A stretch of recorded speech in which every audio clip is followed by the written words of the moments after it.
Chapter 56. "Do you know what you're saying, Jake?"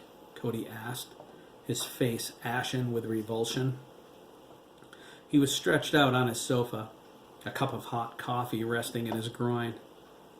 When Jake didn't answer, he continued, "The moral implications alone." "Oh, screw the moral implications, Cody," Jake exclaimed, jumping out of the recliner. He was too scared to be cordial, and he was angry.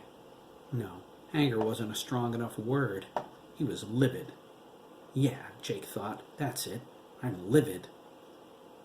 "Jake," Cody cautioned, shaking his head, "we could be blowing this out of proportion. We could have it all wrong." "We're not wrong, Cody!" Jake cried, balling up his fists. "You said it yourself. McAllister was working on a way to link AI to the human brain, right? That has to be the answer. How else could Oliver do the things he does? He counted every one of my CDs with just a glance, and he was right. I checked." Jake slumped back into the chair and almost fell over. He steadied himself. "And what about the implants, huh? Do you know how heavy the kid is?" Cody remembered the cellar stairs creaking. He nodded. "Well, there you go," Jake said. "It certainly explains McAllister being at the complex. And what about Wang, huh? He's a cyberneticist. Did I tell you that one of the boys, Adams, has artificial corneas?" He shuddered. "His eyes are silver, for God's sake." The more Jake talked, the farther away he seemed to get. Cody didn't want to hear any more. He didn't want to believe humanity was capable of such calculated atrocities. They're experimenting on those poor children, he wondered. Cody set his coffee on the back of the sofa. He drew his knees up to his chest, wrapped his arms around them, and lowered his head. Can anyone be that immoral, he thought. If the disease the boys supposedly have genuinely exists, there might be a bit of justification there, but the reality is somewhat anorexic. Is an illness an excuse to turn them into guinea pigs? How far have they gone? Experimental surgery? Would they do that?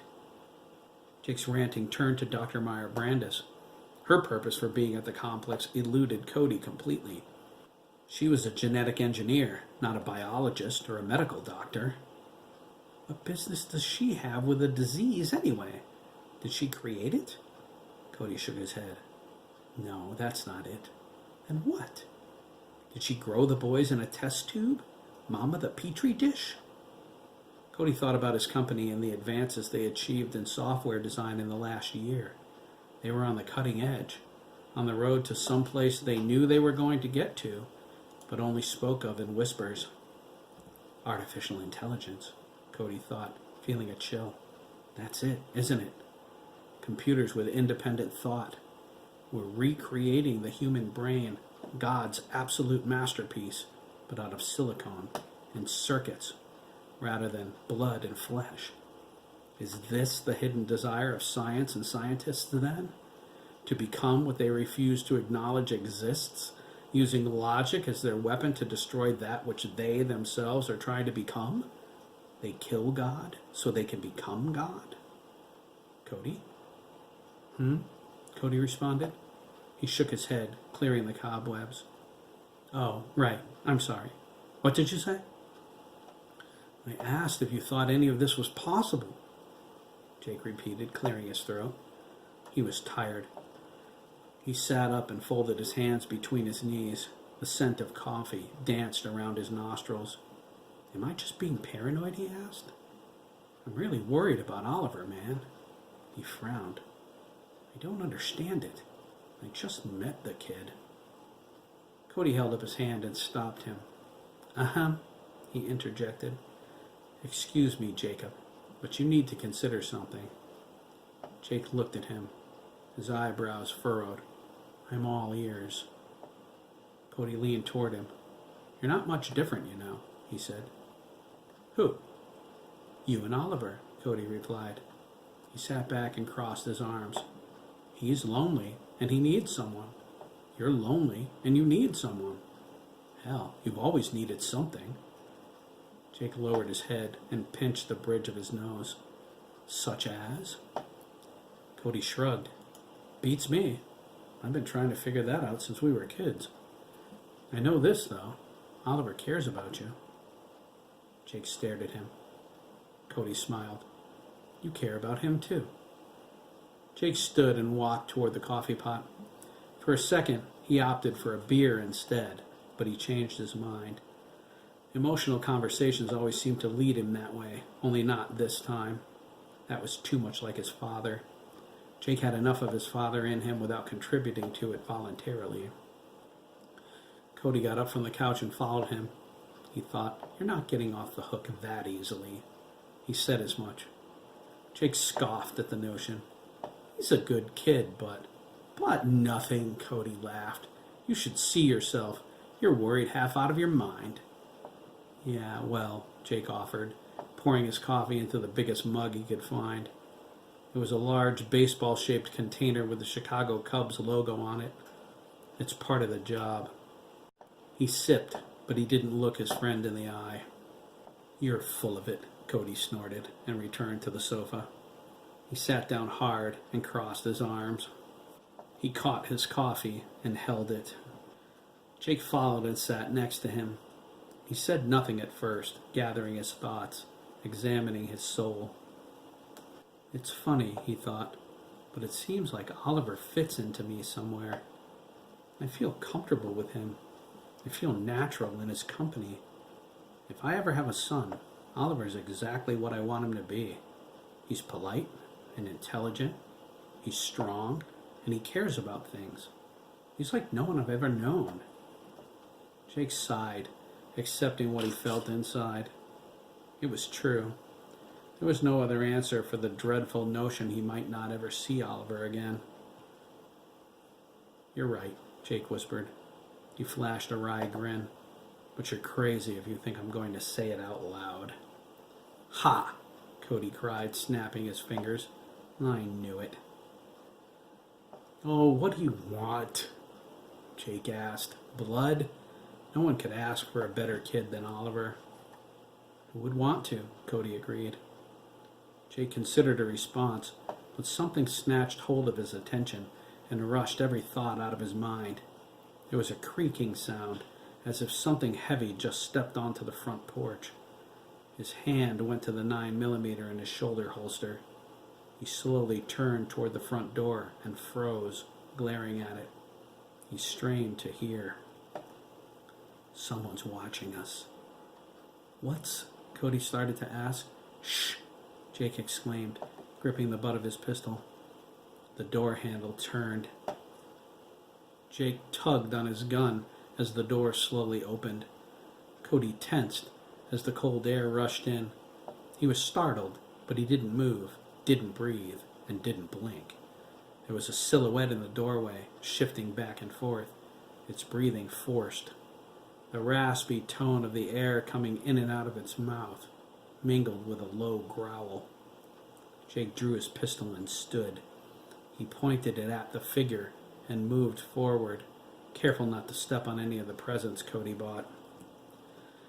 Oliver? Jake whispered, suddenly afraid. Is that you? Negative, Wolfboy 1 replied, its hollow voice booming. Jake jumped, and his heart skipped a beat. Startled, he nearly pulled the trigger. Wolfboy 1, in semi-wolf mode, crouched low, sensing the danger. It stepped forward, its hands opening and closing. When it came into clear view, Cody sucked in a lungful of air and screamed. Good Lord, Jake cried, leveling his pistol. Oliver! Before Jake could pull the trigger, Wolfboy 1 lunged at him, its claws and fangs extended, its fur fully grown out. It grabbed Jake by the wrist and yanked the gun away. It held the 9mm up and crushed it. It threw the weapon to the side. The pieces of the gun hit the wall and fell to the floor. Wolfboy 1 squeezed Jake's wrist, driving him to his knees. It leaned over into his face. Jake's mouth dropped open at the gaping hole in Oliver's forehead. He saw Oliver inside the werewolf, the blonde fur, its green eyes, even through the elongated nose and jaw that revealed the wolf. Jake saw the underlying expression that was all Oliver. Wolfboy 1 said, its silver fangs glinting in the sunlight. Onboard host Oliver Taylor cares about you too. When it let go, Jake fell on his buttocks and skittered backwards on his hands and feet. He glared at his busted gun and then snapped his head back toward the werewolf. There's no way this is real. He saw Cody out of the corner of his eye. His knees were drawn up to his chest again, both hands over his mouth, wide-eyed and terrified. He dropped the coffee on the floor. Oliver? Jake asked. Wolfboy 1 leaned over toward him. Negative, it repeated, its voice louder to compensate for Jake's apparent hearing difficulty. Onboard host is offline. This unit needs the external unit designate my baby. My, Cody struggled. My baby? He gasped, his hands shaking a mile a minute. The computer? Wolfboy 1 turned toward him. Cody tried to force himself deeper into the sofa. It stands corrected, it said. Designate your baby. There! Cody cried, pointing to the computer. His arm shook. Wolfboy 1 grabbed it and steadied it. It requires your assistance, it said, its eyes narrow. Cody screamed again.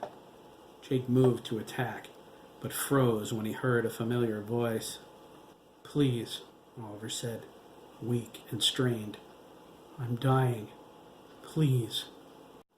As his voice faded away, so did his lupine exterior. The claws, fur, and fangs retracted, and in moments it was just Oliver. He fell over face first onto the hardwood floor, still clutching Cody's arm. Oliver, they cried in unison, rushing to his side. Christ, Cody, Jake exclaimed, his fear slipping out. What did they do to him? Cody stopped in mid-sentence. He had his hand on the back of Oliver's head. He felt something move beneath his hair. He pulled back and watched in horror as a small opening formed at the base of his skull. Cody's mouth fell open when he saw it was an uplink port. Good Lord! Oliver's eyes were wide and staring like he was dead. Blood trickled out of the wound in his forehead. His lips moved mechanically as he spoke. Cody and Jake were stunned, silent. Uplink, he whispered, unblinking. Need your baby. Cody set his jaw, steeling himself, blocking out the insanity of everything he was seeing. Okay, he said, nodding his head. Okay, I got you. Cody stumbled toward his desk. He threw some items out of the lower left drawer until he found a cord. He plugged it into the port in Oliver's head and ran it to his computer. He flipped the switch on and started it up. Oliver jerked into a seated position. Jesus! Jake cried, jumping back. His hand went to his chest. Sequence initiated, Wolfboy 1 said. Stand by. My God, Cody whispered. His face darkened. McAllister, you son of a bitch. Override primary operating system. Designate your baby, Wolfboy 1 said. Initiate installation, diagnostics program, and nano repair system. Backup primary your baby operating system. Enable. Nano? Jake asked Cody. What the hell is that? They, Cody corrected. Nanites are robots so small they can enter living cells. They can be a tremendous medical asset, but not on this level. No nanite system can do anything here. Negative, Wolfboy 1 said. This unit has a nano repair system installed that will restore us to full functioning. That's not, Cody began, but was interrupted. Jake? Oliver whispered, lowering his head. Jake rushed to his side and knelt down. He took Oliver's hand in his. I'm here, buddy, he replied. Thank you. Jake nodded. It's okay, but damn, kid, what happened to you? You have a hole in your head the size of a quarter. Oliver replied. Explosive, tipped bullet, point blank range, penetrated my skull shielding, damaged Wolf Boy 1's nano repair system. It's using Cody's computer to run the repair program. I lost a lot of blood. Easy now, Jake said, trying to steady his voice. Relax. Just relax. Oliver's face went blank once more. Loading complete. Begin format. Cody pointed at the monitor on his desk and interjected, Jake, look. Jake's mouth fell open. Oh my God.